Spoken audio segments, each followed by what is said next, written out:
Okay, so the purpose of this video is just to go over this little equation quiz review that we did in class.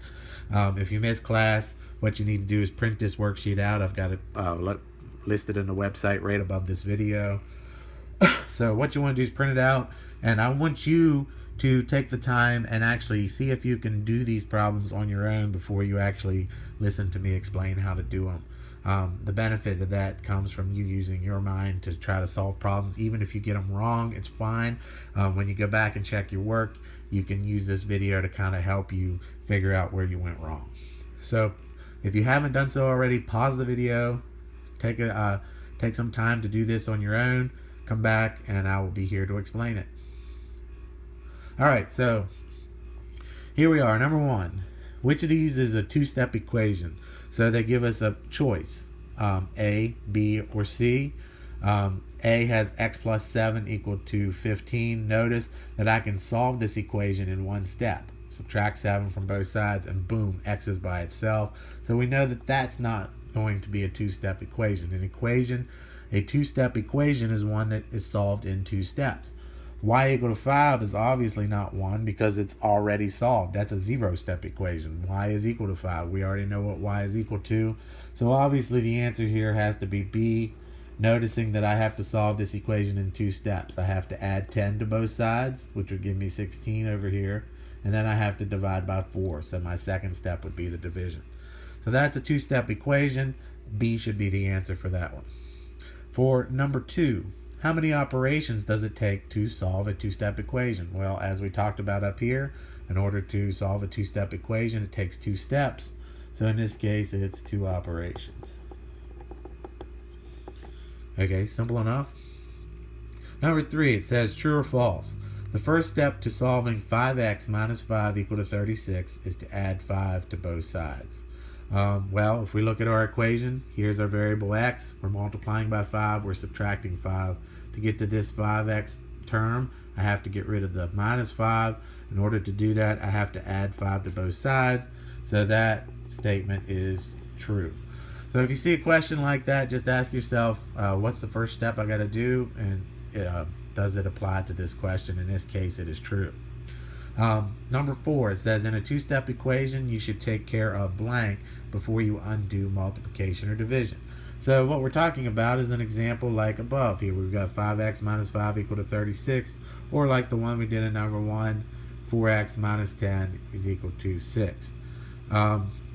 So if you look here, to solve these equations, the first step we'd have to do is to undo a minus by adding, right? So before we can do multiplication or dividing, so notice if we add 5 to both sides, we're left with 5x equal to 41. To get x by itself, then we'd have to do the operation of division. So that's something that happens in a second step. In the first step, we want to take care of any add or subtract terms, or addition or subtraction, however you want to write that. Alright, so add or subtract before you multiply or divide in a two-step equation.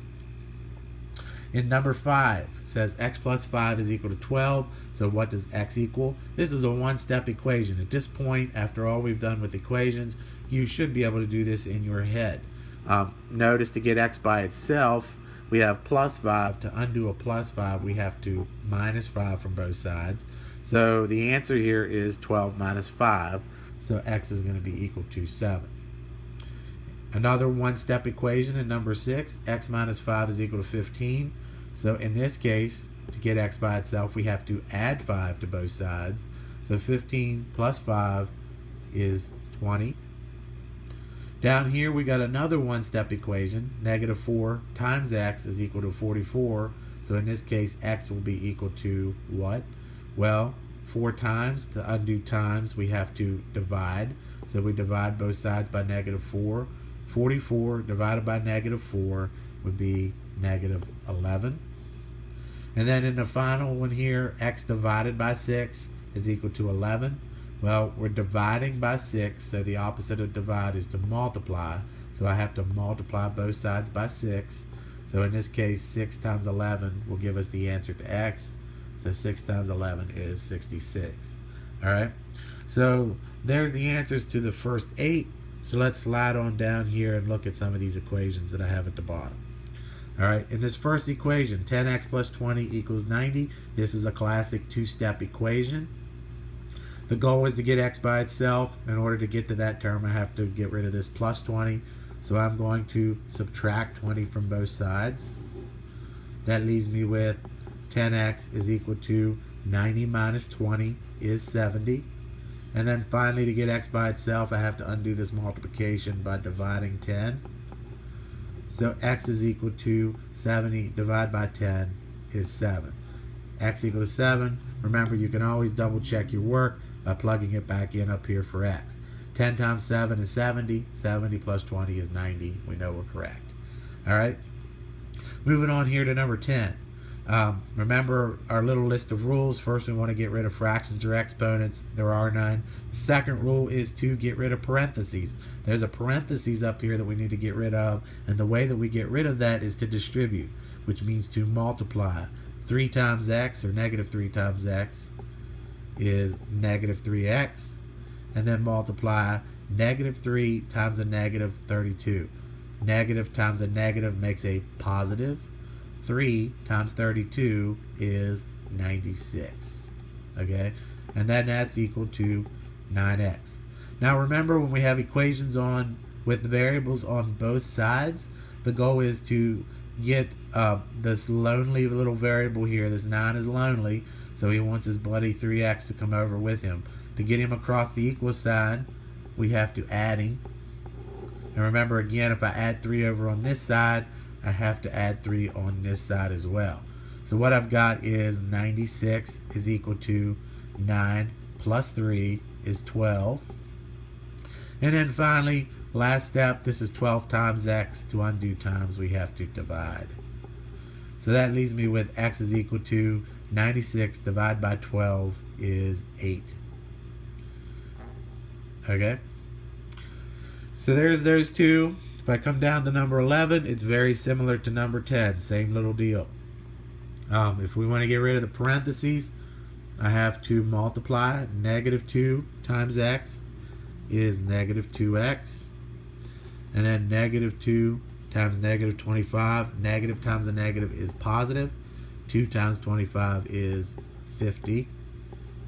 And again, this 8x is awful lonely over here on this other side, so he wants his buddy to come over and join him. So in this case, to get rid of a minus 2x, we will add 2x to both sides. That will leave us with 50 is equal to 8 plus 2 is 10x. And then finally, 10 times x is multiplication. To undo a multiply, we divide both sides by 10. And we can get our answer here. 50 divided by 10 is 5, equal to x, or x equal to 5. Okay? So those are the solutions to those 3 types of equations. Study those, make sure you know how to do them. The final problem here didn't print out correctly, but I'll answer it anyway. Which 2 operations are needed to solve? In this case, this is a 2-step equation. What they're asking you for is, what do I need to do to solve this equation? Well, first you have to subtract. And then, once you subtract 5, you're left with 3x is equal to 15. Then you have to divide. So, the 2 operations here would be subtraction, then division. And I think on the worksheet that's actually B. But this is the answer. You have to first subtract and then divide. Okay? If you have any questions on this, bring it to class. This is the review for the quiz, which will be done on the computer on Friday. So come to class ready to do that. Bring any questions you have on this worksheet to me in class.